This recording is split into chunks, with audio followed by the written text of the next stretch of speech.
the people who created modern science and modern philosophy, there was an interest in Kabbalah. Meanwhile, Kabbalah was also being studied by two men who would unknowingly spark one of the greatest catastrophes in Kabbalah's history.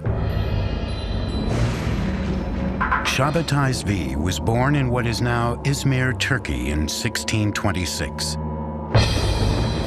As a young man, Tzvi suffered from recurring nightmares about demonic attacks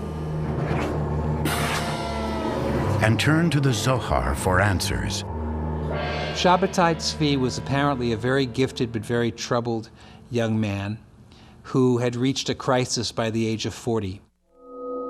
Scholars now believe Tzvi experienced alternating states of deep depression and manic euphoria. The climax came when he staged a mock marriage between himself and a Torah scroll. It was the nature of his affliction to periodically violate the commandments publicly and be thrown out of a community on a wave of scandal. Banished by several Jewish communities in the Ottoman Empire, Tzvi fled to Jerusalem, where he wandered through the streets reciting Kabbalistic chants. In 1665, Tzvi met Nathan of Gaza, a young man studying Kabbalah.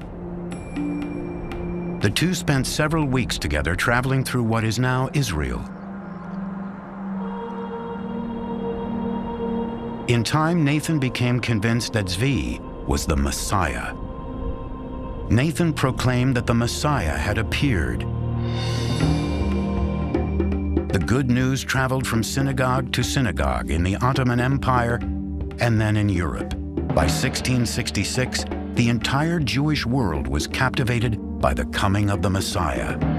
Shabbatai Tzvi was a manic depressive, but a very charismatic manic depressive, and a lot of people gathered around him. Other people felt that the time was ripe. In fact, this might be what we've been waiting for.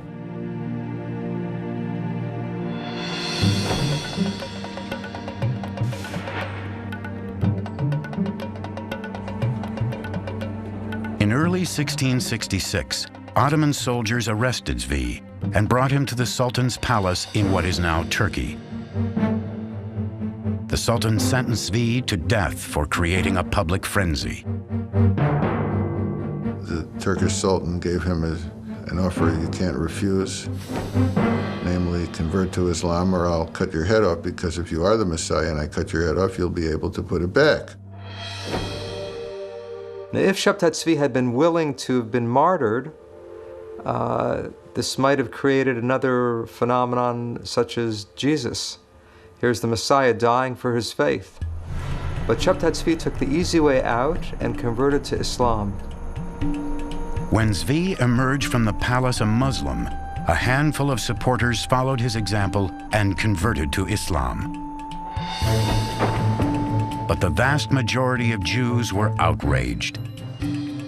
Jews accused Kabbalists of heresy and blamed Kabbalah for leading them astray.